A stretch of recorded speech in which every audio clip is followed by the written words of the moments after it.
Tahukah anda strok bukan sahaja menyerang golongan warga emas tetapi golongan muda juga tidak terkecuali, terutama sekali mereka yang menghidapi darah tinggi, kolesterol dan juga perokok tegar. Itulah topik yang akan kita bincangkan untuk episod di Hello Doktor hari ini.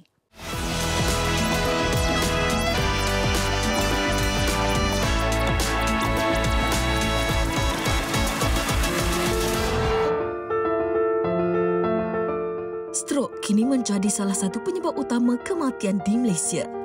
Menurut pendaftaran strok kebangsaan pada tahun 2019, sebanyak 47,911 kes strok dilaporkan. Bermakna setiap hari kira-kira 130 rakyat Malaysia diserang strok. Lebih membimbangkan, statistik terkini menunjukkan bahawa lebih 50,000 kes strok direkodkan setiap tahun dengan mencatatkan hampir 32 kematian setiap hari akibat penyakit ini.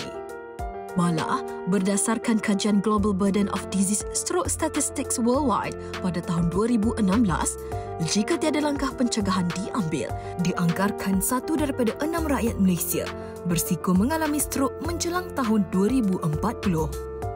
Bagaimana kita boleh melindungi diri dan keluarga daripada ancaman strok? Apakah langkah pencegahan yang boleh kita ambil? Untuk ketahui lebih lanjut, saksikan perbincangannya di studio.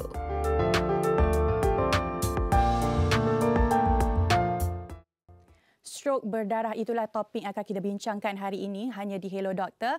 Dan seperti biasa, kalau anda ada sebarang pandangan ataupun komen, anda boleh tinggalkan komen anda di social media kita di Facebook Hello Doktor TV3. Dan bersama dengan saya untuk membincangkan topik strok berdarah hari ini, tentunya kita bawakan yang pakar sahaja. Bersama dengan saya Dr. Azmi Alias, Ketua Jabatan dan Pakar Perunding Kanan Neurosurgery Hospital Kuala Lumpur. Assalamualaikum Doktor. Waalaikumsalam warahmatullahi wabarakatuh. Sihat, Doktor? Alhamdulillah, terima kasih. Alhamdulillah. Tengok ni prop yang doktor bawa kepada kita ni sangat-sangat intens nampaknya. Tetapi memang topik yang kita nak borakkan ataupun bincangkan hari ini pun sangat intens. Strok berdarah. Biasanya kita dengar strok sahaja kan. Tetapi mungkin sebagai permulaan, bagaimana doktor dapat beri fahaman kepada penonton-penonton kita di Hello Doktor mengenai strok?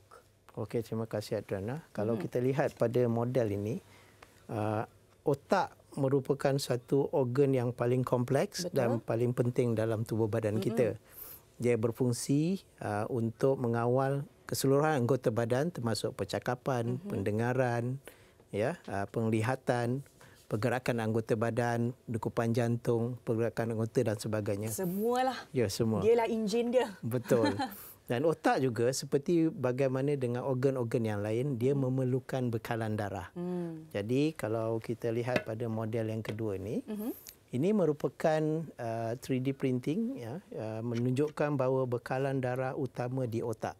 Dia terdiri daripada dua bahagian, dipanggil anterior circulation di hadapan dan juga posterior circulation. Dan bekalan darah ini menerima oksigen, nutrien daripada jantung, melalui saluran darah yang kompleks di bahagian leher dan masuk ke bahagian otak di bahagian dasar tengkorak. Dan apabila gangguan berlaku terhadap bekalan darah ke otak, maka strok pun berlaku. Jadi gangguan ini boleh berlaku melalui dua cara. Sama ada apabila berlaku sumbatan di dalam salur darah itu sendiri ataupun apabila salur darah di bahagian otak bengkak dan pecah. Itulah bahagian yang bengkak tu, betul tak? Sebagaimana kalau lihat di sini, ini merupakan strok berdarah akibat aneurism di bahagian salur darah utama otak. Kalau kita lihat macam bentuk dia seperti belon. Betul. Ini merupakan akibat dinding di bahagian sel pembuluh darah otak itu tidak kuat dan perlahan dia pecah. Okey, tapi bercakap mengenai strok kan, bagaimana statistik strok di Malaysia sekarang ni, doktor? Okey, kalau kita lihat statistik terkini, lebih kurang dalam 1 dalam 6 rakyat Malaysia mempunyai risiko mendapat strok. Dan kalau kita lihat kepada punca kematian di Malaysia, yang pertama adalah serangan jantung. Betul. Yang kedua, jangkitan paru-paru, dan strok merupakan punca ketiga kematian tertinggi di Malaysia. Dan kalau kita lihat pada tahun 2019, Adriana, kita dapati bahawa terdapat peningkatan kejadian strok dan strok berdarah merupakan punca kematian utama kalau kita lihat kepada laporan neurosurgery perioperative mortality review di Kementerian Kesihatan. Jadi dia telah mendahului kecederaan kepala sebagai punca kematian perioperatif di negara kita. Kalau kita lihat juga, stroke ini bukan saja melibatkan orang tua. Kalau dulu kebanyakan pesakit stroke orang-orang tua. Betul. 60 tahun ke atas. Tetapi sejak beberapa tahun yang lalu, dia juga melibatkan orang golongan muda. Betul. Terutama berumur dalam 30 hingga 40 tahun. Jadi ini merupakan satu fenomena yang amat membimbangkan dan kita rasa perlu untuk kita beri perhatian dan juga kesedaran mengenai penyakit strok berdarah. Betul. Dan stroke ni memang ada pelbagai jenis kan. Betul. Macam sebelum ni saya ada dengar juga tentang GBS, Bell's palsy mungkin yang separa. Benar. Tetapi siapa antara golongan-golongan yang berisiko untuk mendapatkan stroke ni? Okey, biasanya stroke ni dia ada dua. Yang pertama, stroke yang dipanggil ischemic stroke. Apabila berlaku sumbatan pada pembuluh darah otak. Pesakit yang mempunyai kolesterol yang tinggi, mempunyai penyakit kencing manis, obesiti dan juga tekanan darah tinggi, mempunyai plak ataupun sumbatan di dalam pembuluh darah. Jadi apabila berlaku sumbatan pada pembuluh darah otak, maka mereka mudah mendapat stroke. Dan stroke yang kedua, lebih kurang dalam 40% yang dipanggil stroke berdarah ataupun hemorrhagic stroke. Yang ini kalau di Malaysia daripada kajian kita menunjukkan yang tertinggi berlaku pada orang yang mempunyai penyakit darah tinggi tidak terkawal. Okey. Jadi sama ada dia pernah ada darah tinggi tetapi mungkin tidak makan ubat tidak terkawal, jadi tekanan meningkat dan menyebabkan dinding pembuluh darah itu menjadi tidak kuat dan perlahan dia berbentuk seolah seperti belon dan dia pecah. Dan kategori yang kedua punca stroke berdarah ini adalah aneurism. Aneurism ini apabila berlaku benjolan di bahagian pembuluh darah otak, jadi menyebabkan dia membesar perlahan-lahan dan biasanya dia berlaku di bahagian salur darah yang mana dia membahagi. Kalau kita naik motor tu, kita bawa motor laju, kita akan terbabas di tepi. Begitu juga pembuluh darah, bekalan darah itu akan lalu apabila dia corner atau dia melencong, maka hentakan di dinding pembuluh salur darah tu, maka dia akan bengkak perlahan. Dan stroke berdarah ni lebih berbahaya. Kerana apabila berlaku pecah pembuluh darah ini, tekanan otak akan meningkat dengan segera. Jadi antara orang yang dapat aneurism ni, mereka mempunyai mungkin ada kaitan dengan genetik. Kerana kita dapati bahawa orang yang mempunyai ahli keluarga yang sebelum ini, terutama ayah dan ibunya mempunyai aneurism, maka risiko dia untuk mendapat aneurism dan pecah strok berdarah ini lebih tinggi. Dan yang ketiga, ada juga akibat kelainan pembentukan sistem pembuluh darah dalam otak yang dipanggil arteriovenous malformation. Okay. Yang ini mungkin berlaku akibat kelainan kelahiran. Maknanya dia sejak lahir lagi, lama-lama dia membesar dan dinding darah dia tak kuat dan dia pecah. Ada juga orang yang dapat stroke berdarah ni kerana sistem pembekuan darah dia terganggu. Contoh kalau dia ambil ubat cair darah. Untuk jantung dia makan warfarin, jadi sistem pembekuan darah dia terganggu dan pendarahan boleh berlaku spontan. Penyakit yang lain, contoh kalau kita ada leukemia.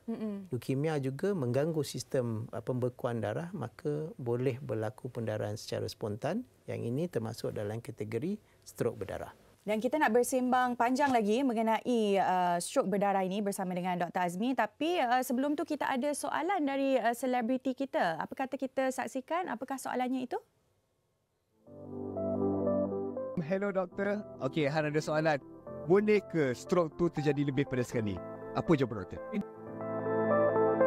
Itu dia soalan dari Han Hakim. Boleh ke stroke terjadi lebih dari sekali? Kita nak Dr. Azmi jawab soalan tersebut, tapi kita nak berhenti rehat seketika. Kembali selepas ini, anda jangan ke mana-mana untuk tahu apakah jawapan dari soalan itu.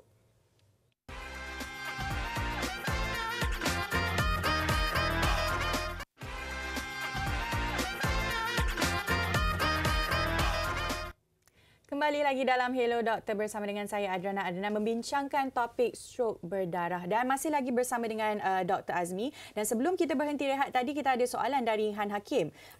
Soalannya adalah betul ke ataupun boleh ke stroke ni terjadi lebih dari sekali? Apa jawapan doktor? Jawapan dia ya. Okey, kerana stroke ni kalau kita lihat puncanya, contoh kalau kita ada kolesterol plaque, ya, ataupun kita ada penyakit darah tinggi dan kencing manis yang mana berlaku sumbatan kepada pembuluh darah. Dia bergantung kepada berapa banyak salur darah itu tersumbat. Kalau dia tersumbat katakan keseluruhan, maka pesakit dapat stroke yang teruk dan biasanya dia akan lumpuh ataupun koma ataupun berlaku kematian. Tetapi kalau sumbatan tu berlaku sedikit, jadi bekalan darah ke otak dapat semula, maka pesakit akan pulih. Namun begitu, semakin lama pembuluh darah itu akan sempit lagi. Dan pesakit boleh mendapat serangan stroke kali kedua ataupun berulang-ulang. Oh, lebih dari sekali lah. Ya.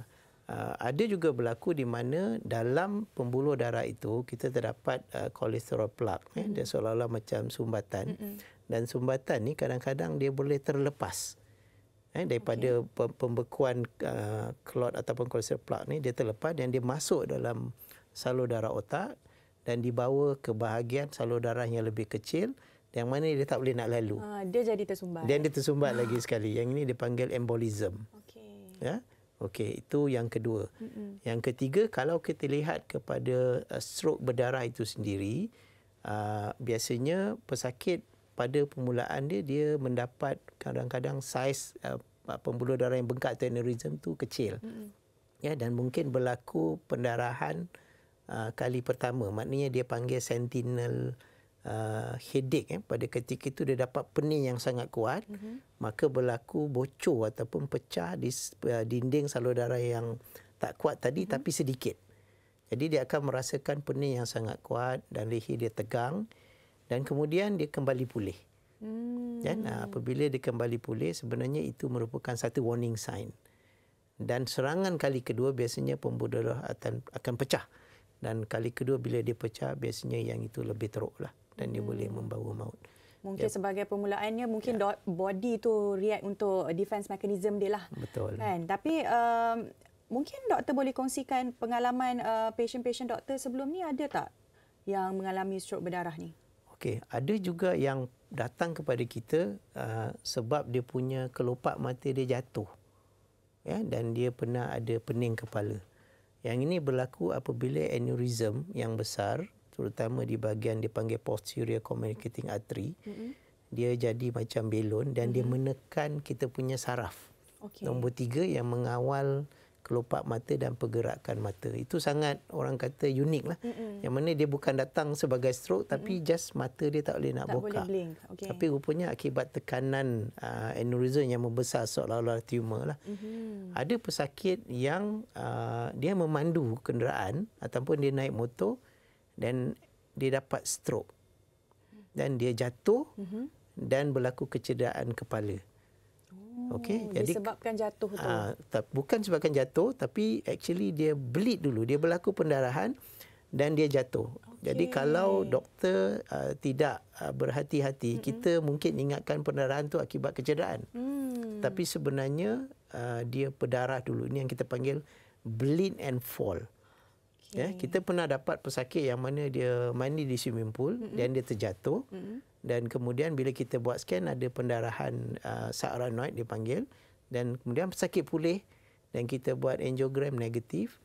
Kemudian beberapa minggu kemudian dia datang lagi sekali dan berlaku pembuluh darah pecah. Dia panggil aneurysm rupture pada kali kedua dan pada ketika itu keadaan dia sangat teruk.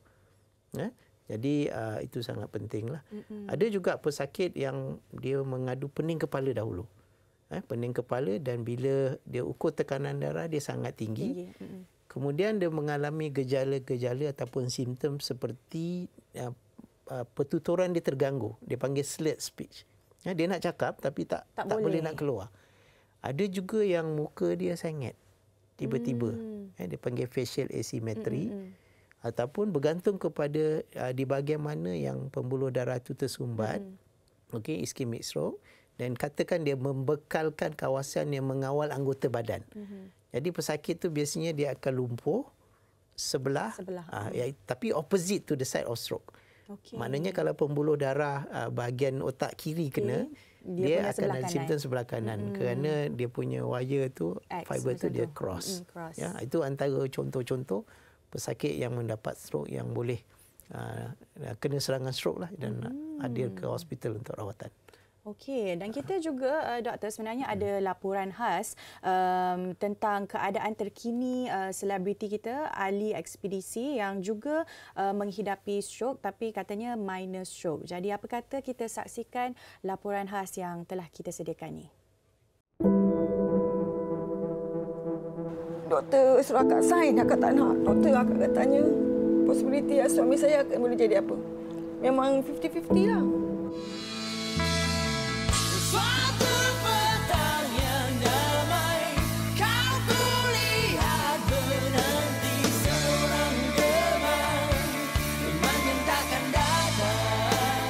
Muhammad Ali Ismail atau lebih dikenali sebagai Ali Ekspedisi dan Ali Terra Rosa merupakan vokalis tanah air yang tidak asing lagi di mata peminatnya. Dendangan lagu Ekspedisi sering bermain di cuping telinga sewaktu zaman kegemilangannya suatu ketika dahulu. Namun, tahun 2022 mengubah segalanya. Ali dikejarkan ke hospital apabila diserang angin ahmar secara tiba-tiba. Itu dia dah start macam saya dah rasa nak pitam lah. Saya duduk, duduk kursi ni, duduk diam. Diorang tak boleh bercakap apa. Hari terjadi tu, abang memang elok bergurau. Diorang semua cakap elok bergurau. Tiba-tiba Eddie call. Eddie call isteri dia call akak. Akak kat mana? Akak kata, akak nak ambil Abang Ali dah ni. Dia cakap, Kak, akak datang Kak. Abang Ali lain macam.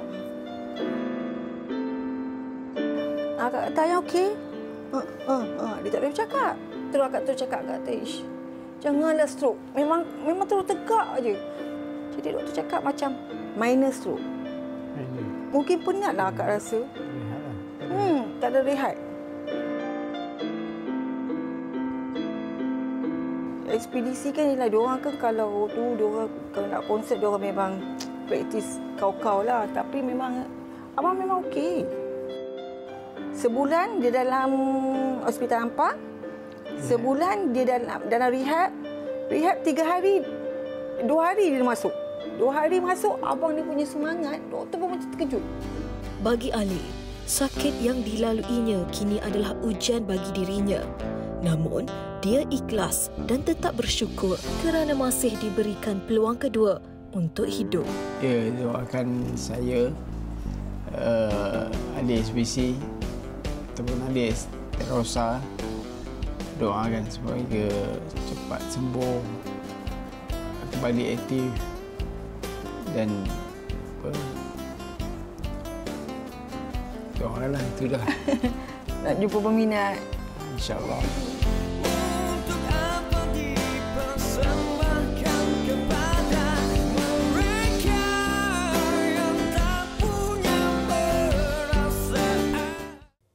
Sama-sama kita doakan Ali Ekspedisi dapat sembuh seperti sedia kala. Okey, doktor, mungkin doktor nak kongsikanlah pendapat doktor setelah kita tengok laporan khas tadi keadaan Ali sendiri dan kata isterinya mungkin terlalu penat. Adakah penat tu yang melampau boleh menyebabkan stroke? Ya, kalau kita terlalu penat, kadang-kadang kita stres dan sebagainya, perkara-perkara ini boleh meningkatkan tekanan darah dan juga meningkatkan tekanan terutama kalau kita ada aneurism ataupun kita ada pembuluh darah yang tersumbat. Okey, jadi ini boleh orang kata menyebabkan kejadian stroke. Tapi dia tidak semestinya. Ada juga orang yang dia rehat, tengah bercakap ataupun tengah bermesyuarat tiba-tiba dapat stroke. Ataupun tengah tidur. Kebanyakan pesakit stroke, serangan stroke itu berlaku waktu awal pagi. Ketika kita tengah tidur atau berehat. Okay. Jadi bermakna tidak semestinya stres itu akan menyebabkan stroke. Jadi banyak faktor-faktor lain lah Ya. Okey, tapi macam tadi kita dah berbincang mengenai stroke berdarah yang agak intens. Tapi kalau minor stroke tu macam mana, doktor? Sebenarnya keadaan dia bagaimana? Kalau dari mungkin model otak ni, doktor boleh tunjukkan kepada kita tak? Minor stroke tu terjadi bagaimana? Alright, kalau kita lihat pada struktur dipanggil pembuluh darah otak di sini ya. Stroke ni biasanya minor stroke ni merujuk kepada ischemic stroke. Okey. Yang mana sumbatan berlaku pada pembuluh darah dalam waktu yang singkat, sebab otak kita ni dia boleh survive dalam tempoh 5 hingga 10 minit sahaja. Okey, kalau bekalan darah, nutrien, oksigen tidak sampai, maka fungsi otak akan terganggu. Itu yang kadang-kadang dia lumpuh sekejap. Namun begitu, katakan berlaku sesuatu yang menyebabkan bekalan darah itu kembali pulih dalam waktu yang cepat. Jadi simptom itu akan improve. Okey, ada keadaan yang dipanggil reversible stroke, yang mana dia dapat stroke lumpuh sebelah dalam tempoh 24 jam dia kembali pulih. Kerana bekalan darah itu dah dapat balik. Okey. Ada juga yang mana bergantung kepada di bahagian mana yang sumbatan salur darah itu berlaku. Kalau di pembuluh darah utama, katakan macam pokok tu dahan utama, maka sebahagian besar daripada kawasan yang dibekali oleh pembuluh darah itu tidak dapat bekalan darah, maka dia akan dapat major stroke. Tapi kalau katakan dalam contoh dahan tadi di bahagian ranting ataupun di hujung, maka kawasan situ saja yang akan kena. Dan kita tahu bahawa otak kita ni dia sangat kompleks. Dan dia ada kawasan-kawasan tertentu yang berfungsi atau memainkan peranan untuk mengawal fungsi-fungsi tertentu. Contoh katakan percakapan. Percakapan kita terletak di bahagian otak kiri dan kawasan dia kecil saja. Compare dengan bahagian yang kawal anggota badan kita terletak di bahagian atas tepi dan di bahagian dalam. Jadi kalau stroke di bahagian dalam tengah-tengah otak, dia akan ganggu kita punya kawasan dipanggil corticospinal tract, maka dia akan lumpuh sebelah. Jadi minor stroke ni merujuk kepada keadaan yang mana hanya kawasan kecil yang kena ataupun edaran darah ke otak kembali pulih. Jadi amat penting dari segi rawatan kita kena lihat apa punca dia. Katakan kencing manis, darah tinggi, obesiti, kolesterol. Itu nanti kita yang mengenai rawatan, saya rasa penonton-penonton pun akan kita war-warkan sekejap lagi. Tetapi kita nak berhenti rehat sekali lagi. Selepas ini kita akan bincangkan mengenai mungkin rawatan-rawatan yang doktor nak kongsikan untuk stroke berdarah ini. Jadi kita nak berhenti rehat sekali lagi, kembali selepas ini, jangan ke mana-mana.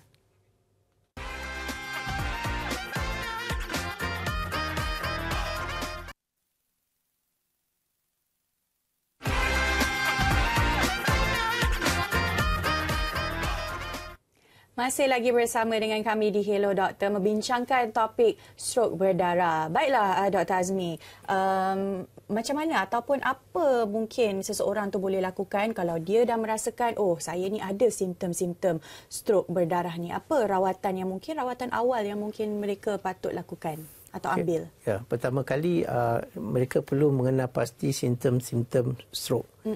Ya, nombor satu dia panggil B fast. B tu balance. Apabila dia rasa jalan macam tak seimbang. Tubuh hayang. Okey.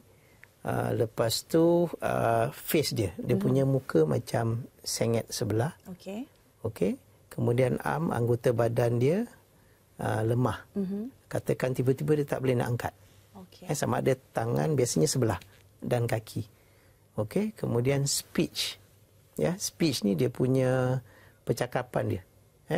Lepas tu E yang tadi tu sebenarnya eye, mata dia tak nampak. Tiba-tiba penglihatan dia kabur. Okey.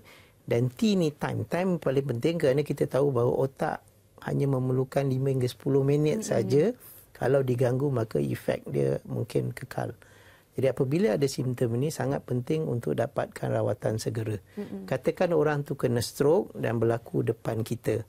Jadi yang pertama kita kena pastikan bahawa pesakit itu dalam keadaan selamat. Kita mahukan oksigen dan bekalan darah sampai ke otak. Jadi kita perlu baringkan dia. Okey, baringkan dia. Kadang-kadang pesakit strok ni boleh dapat sawan ya. Jadi kalau dia sawan dan sebagainya, pastikan pernafasan dia boleh berlaku secara sempurna. Longgarkan dia punya collar sebab kita tak nak peredaran tercekik di situ ke otak terganggu. Dan kalau kita dalam rawatan di hospital ke apa, biasa kita akan naikkan sikit dalam 30 darjah. Jadi ini akan mengurangkan tekanan otak kalau berlaku. Katakan dia sawan, iringkan dia, takut dia tersedak kalau dia muntah. Okey, dan terus dapatkan hubungi ambulan lah. Sebab apabila berlaku strok akibat sumbatan, dia punya masa dia sebenarnya dalam 2 hingga 4 jam saja.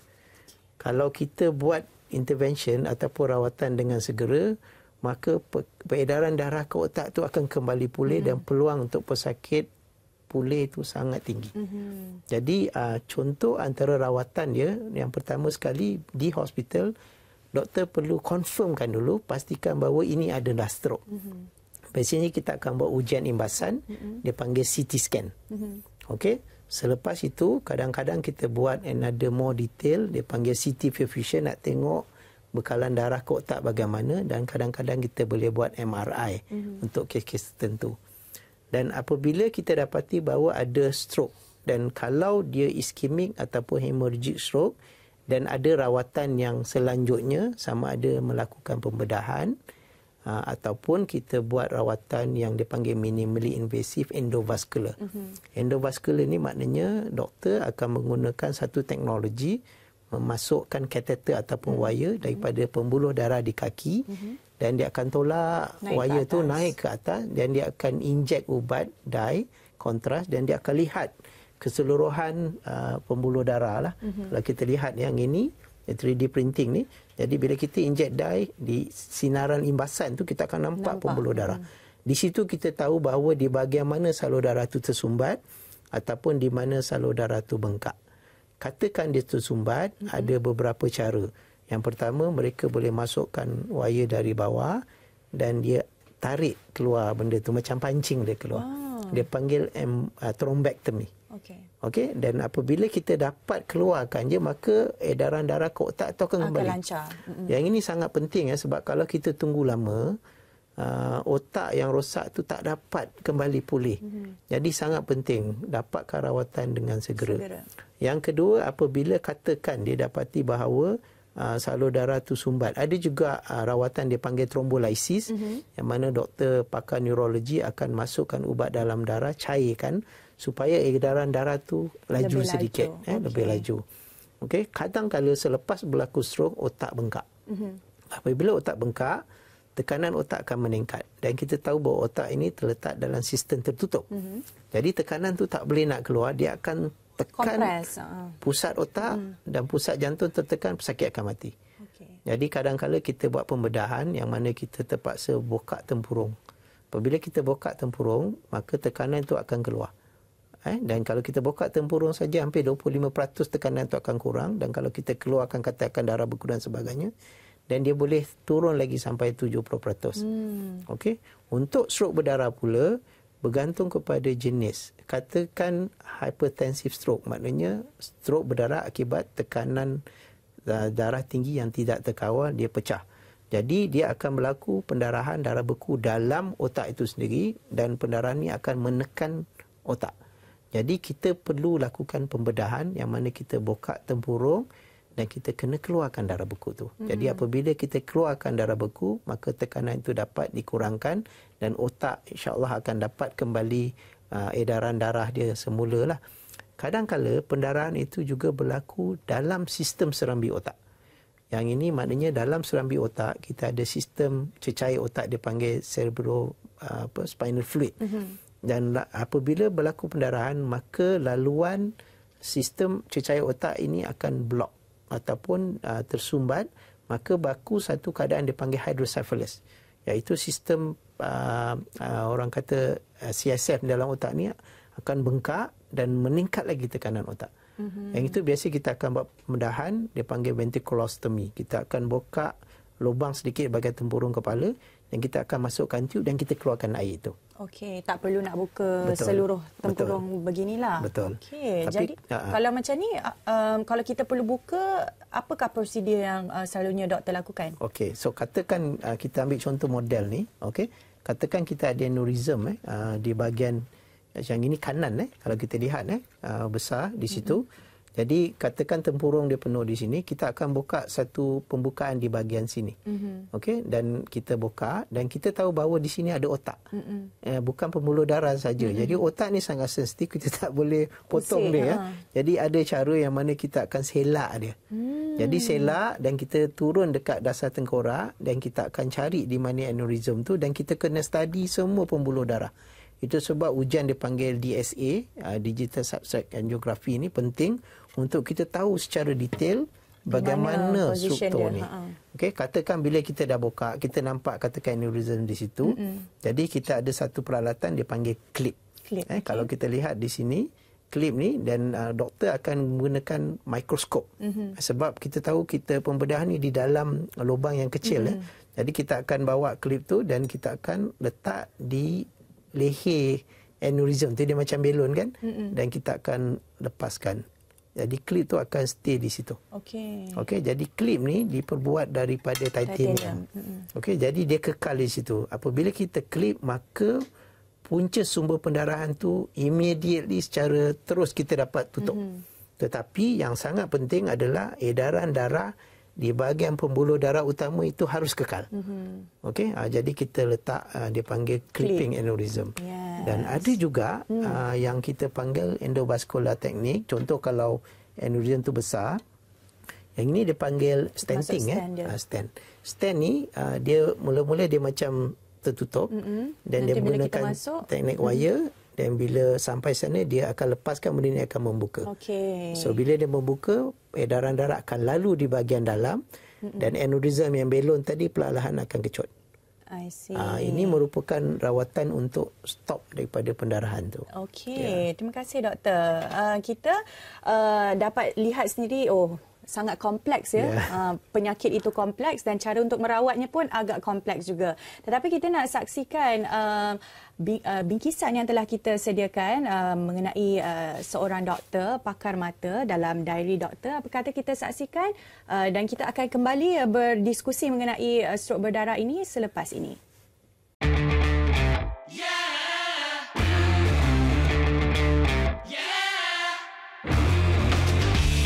Hai semua, saya Dr. Tanin Lee, seorang pakar mata daripada Tun Nusinon National Eye Hospital. Saya lebih dikenali sebagai Dr. Tanin. Saya anak kedua daripada 4 adik-beradik. Ayah saya bekerja sebagai seorang peniaga sekolah rendah dengan sekolah menengah. Saya belajar di Selangor. Selepas itu saya memasuki program matrikulasi di Kedah. Sejurus lepas tu saya buat bidang perubatan medical school. So selepas itu saya memasuki bidang pekerjaan.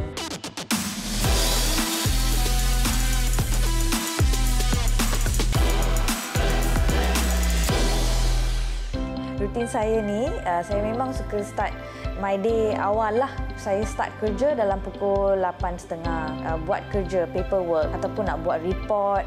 So, lepas dah buat report tu, kita akan start klinik. So, once pesakit dah sampai, kita akan tengok patient di klinik. Biasanya daripada 8.30, habis kerja tu dalam pukul 5. So, hospital kami ni, kita memang terima apa-apa kes kecemasan mata. So, kalau ada kecemasan, kalau hari Ahad ke, hari public holiday ke, memang kena datang jumpa patient.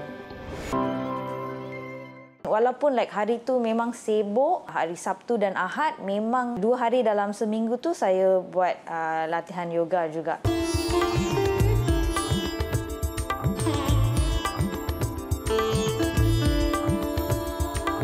So habit saya ni, saya suka buat yoga. It helps me to focus, go through the day dengan very easy. So tak rasa penat. So that helps me a lot. Biasanya dalam seminggu tu kita akan agihkan 1 hari untuk operation. So hari pembedahan lah.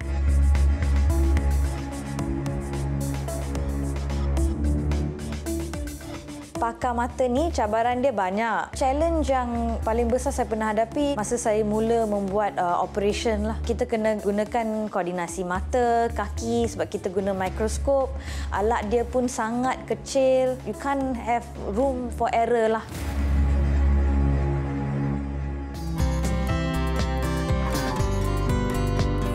Memang I dah tahu saya nak specialize dalam pakar ophthalmology ni. Sebab apa saya cakap macam tu? Sebab bila seorang pesakit tu datang ke klinik dengan penglihatan yang sangat teruk, and then bila you buat operation and then dari tak nampak, nampak. So memang patient tu appreciate sangatlah. You ada misi dalam kehidupan inilah.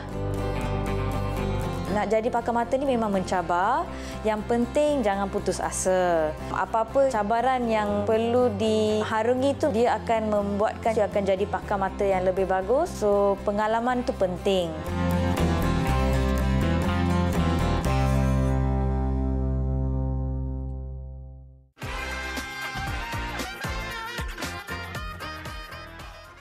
Masih lagi bersama dengan kami di Hello Doktor. Kalau anda tengok saya tengah buat apa sekarang ni, selain daripada ubat-ubatan, latihan regangan seperti yang saya tengah buat ni pun dapat bantu mempercepatkan proses pemulihan. Jadi lebih cepat kita mendapatkan rehabilitasi, dimulakan dengan cepat, lebih cepatlah kita dapat sembuh insya-Allah. Betul tak doktor? Betul, betul.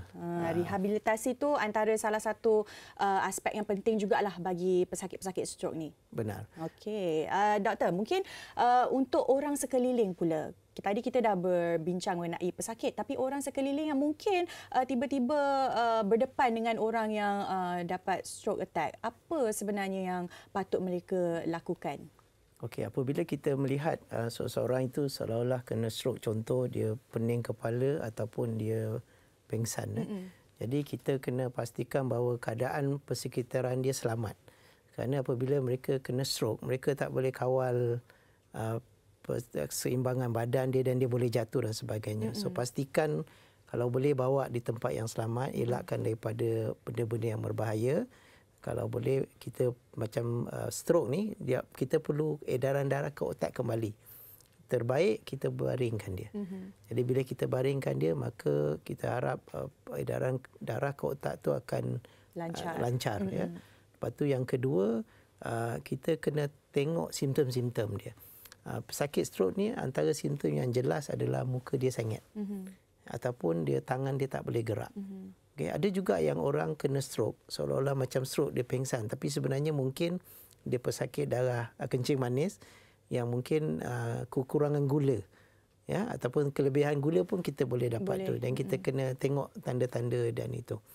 Ada juga yang serangan jantung, kita kena bezakan. Yang penting sebab adalah tanda-tanda dia agak hampir sama. Kerana mereka seolah-olah pening dan mereka pengsan. Okey, dan yang penting pernafasan. Pastikan pernafasan dia lancar. Longgarkan pakaian dia.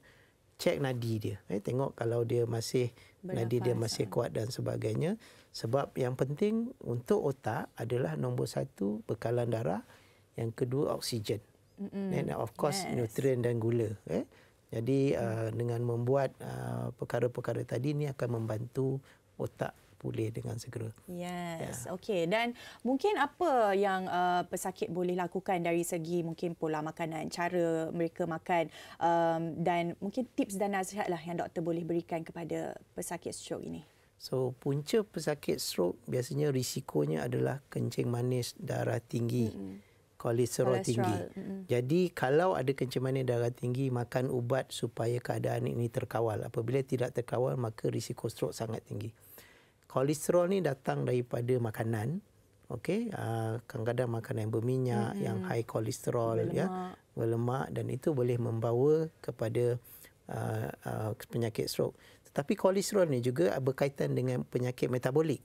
Jadi perlu cek paras kolesterol, dan memang kalau kita jaga diet kita sepenuhnya pun masih kadang-kadang tidak boleh kawal kolesterol, dan kadang-kadang perlukan ubat. Merokok kena berhenti. Alkohol berlebihan kena berhenti. Kurang gula atau tiada gula penting. Betul. Dan amalkan gaya hidup sihat seperti bersenam. Kalau physical inactivity macam kita tidak bersenam ataupun duduk saja dan sebagainya, boleh meningkatkan risiko stroke. Dan akhir sekali yang common adalah obesity.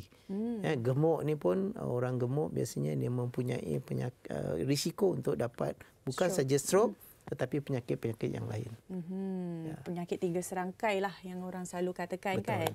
Baiklah, terima kasih doktor atas tips dan juga nasihat yang doktor telah kongsikan. Semoga penonton-penonton Hello Doktor dapat sedikit sebanyak input dan dapat mengambil iktibar daripada explanation ataupun penerangan Dr. Azmi hari ini. Jadi seperti biasa, kita jumpa lagi di Hello Doktor untuk episod akan datang hari yang sama, hari Ahad jam 5.30 petang hanya di TV3. Saya Adrana Adnan, kita jumpa lagi. Assalamualaikum. Bye. Thank you.